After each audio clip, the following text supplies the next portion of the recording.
Setelah dinyatakan menghilang pada 17 September 2024, Akila Tunisa Priska Herlan yang berusia 5 tahun ditemukan meninggal di pesisir pantai Cihara, Lebak, Banten pada 19 September 2024 pukul 6:34 pagi. Saat ditemukan wajah Akila dalam keadaan terlilit lakban hitam, tubuhnya memiliki banyak luka lebam dan dia memakai baju juga celana berwarna biru dengan karakter Donald Duck. Polisi segera dihubungi setelahnya dan waktu polisi datang, Akila langsung dibawa ke Rumah Sakit Bayangkara Serang untuk diotopsi. Nggak lama setelahnya, identitasnya sebagai Akila yang dilaporkan menghilang sejak 17 September terungkap. Lebih jauh, Akila memiliki luka lebam di tangan kanan dan kiri, kaki, dan perut. Diperkirakan Akila meninggal sejak 2 hari sebelumnya. Penyelidikan langsung dilakukan dan 2 hari kemudian, pada 21 September, 5 orang tersangka langsung tertangkap. 2 orang tersangka yaitu Saenah dan Rahmi ditangkap di siang hari, sementara 3 lainnya yaitu Emi, Ujang Hildan, dan Yayan Herianto di malam hari. Mereka langsung diinterogasi dan mereka mengakui kalau apa yang terjadi sama Akila adalah perbuatan 3 dari mereka berlima, sementara 2 lainnya hanya terlibat dalam pembuangan. Kemudian sekarang, untuk apa sih yang sebenarnya terjadi dan apa alasan mereka melakukan hal tersebut? Jadi yang pertama harus kalian tahu adalah Saena, Rahmi, juga Emi mengenal orang tua Akila, terutama ibunya yaitu Amelia, yang berprofesi sebagai jasa kredit barang. Saenah dan Rahmi bahkan sempat diketahui menyewa kontrakan di samping kontrakan orang tua Akila. Jadi hubungan antara beberapa pelaku dengan keluarga Akila cukup dekat. Kemudian untuk alasan, jadi Saenah dan Rahmi memiliki utang di pinjol sebesar 75 juta dan saat mereka melakukan pinjaman, mereka memakai identitas Amelia. Pada saat itu mereka melakukan pinjaman sebagai modal awal usaha, tapi usaha mereka nggak berjalan dengan lancar dan sejak saat itu Amelia beberapa kali mengingatkan mereka untuk jangan lupa membayar cicilan di pinjol. Dan respon dari mereka berdua justru mereka berdua tersinggung. Untuk alasan kedua, jadi selama waktu itu Saenah dan Rahmi menyatakan sama siapapun yang bertanya mengenai hubungan mereka kalau mereka adalah saudara sepupu. Faktanya mereka memiliki hubungan sesama jenis dan mereka sama sekali nggak memiliki hubungan saudara dalam bentuk apapun. Selama beberapa waktu Saenah cemburu dengan kedekatan antara Amelia dengan pasangan sesama jenisnya yaitu Rahmi. Dan memang di antara para pelaku lainnya, Amelia lebih dekat ke Rahmi yang mereka nih sering keluar bareng. Tapi itu cuma keluar biasa, nggak ngapa-ngapain, jadi kenapa Saena harus cemburu? Kemudian alasan ketiga berasal dari Emi yang dia menyatakan kalau dirinya kurang suka sama Amelia karena sering membentak dan memarahi anaknya. Dan sekarang gimana sih mereka bertiga bisa bertemu kemudian merencanakan semua itu? Jadi untuk Saenah dan Rahmi, selama waktu itu mereka diketahui tersinggung dan kurang suka dengan Amelia karena Amelia yang selalu mengingatkan mereka untuk membayar cicilan pinjol.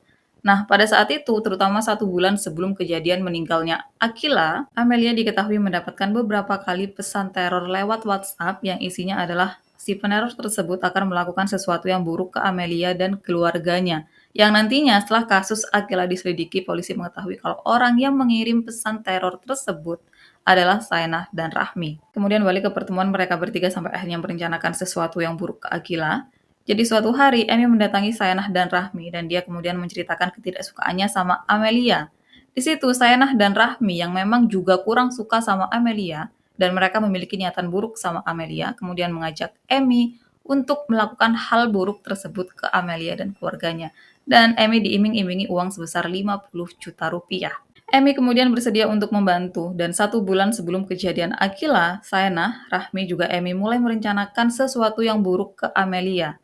Jadi pada awalnya mereka berencana untuk melakukan sesuatu yang buruk ke Amelia, tapi 2 hari menjelang hari yang udah mereka tentukan, target mereka diubah ke Akila. Alasannya adalah terlalu sulit untuk menghilangkan atau menyingkirkan orang dewasa, dan lebih mudah untuk melakukan hal tersebut ke anak kecil. Makanya mereka kemudian berpindah ke Akila. Untuk kronologi kejadian, jadi pada 17 September 2024 sekitar jam 1 siang, Amelia pergi keluar untuk menjemput suaminya di tempat kerjanya. Dan itu adalah aktivitas harian mereka, itu adalah aktivitas yang selalu dia lakukan. Tiap jam makan siang dia bakalan pergi ke tempat kerja suaminya, jemput suaminya karena suaminya yang kemudian makan siang di rumah. Dan lokasi dari rumah Amelia ke tempat kerja suaminya tuh nggak terlalu jauh. Dan pada 17 September 2024 itu, Amelia sempat tanya sama Akila apakah Akila mau ikut sama dirinya dan Akila jawab enggak. Amelia kemudian menyiapkan peralatan menggambar untuk Akila, dia juga meletakkan ponselnya di samping Akila, dan setelahnya dia meninggalkan rumah. Yang di situ Amelia sama sekali nggak berpikir kalau hal buruk bisa terjadi karena toh anaknya ada di rumah, ada di dalam rumah. Dia ditinggalkan di lingkungan tempat mereka tinggal dan dirinya juga cuma pergi sebentar. Jadi dirinya sama sekali nggak berpikir kalau hal buruk bisa terjadi sama Akila. Sekitar 5 sampai 10 menit kemudian Amelia balik ke rumah bersama suaminya dan dirinya nggak bisa menemukan Akila dimanapun. Awalnya Amelia dan suaminya sempat berpikir apakah Akila main petak umpet karena itu yang biasa dia lakukan tiap kali orang tuanya datang. Tapi setelah dicari kemanapun Akila nggak bisa ditemukan. Dan hal yang paling aneh, sandal rumah Akila juga nggak ada, yang artinya dia keluar rumah. Dan itu benar-benar aneh untuk Amelia karena sebelumnya dia udah bilang sama Akila untuk jangan keluar kemanapun, untuk nggak pergi kemanapun, dan biasanya kalau Amelia udah bilang kayak begitu, Akila benar-benar nggak bakalan keluar. Tapi pada hari itu, kenapa Akila keluar? Karena udah cari Akila kemana-mana tapi tetap nggak bisa ketemu, orang tuanya akhirnya melaporkan hilangnya Akila ke polisi. Dan uniknya, salah satu pelaku yaitu Rahmi, pada saat orang tua Akila lagi cari Akila kemana-mana,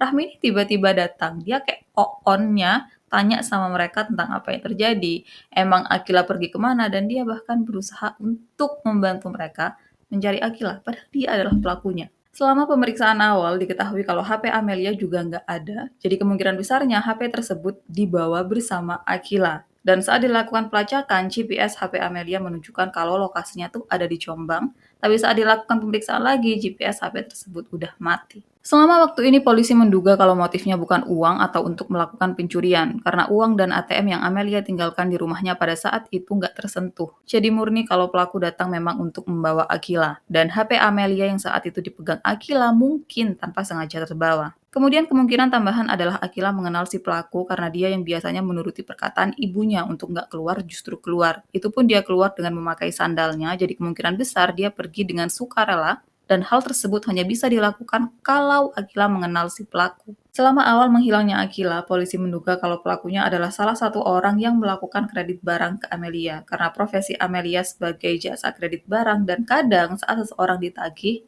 responnya kurang baik.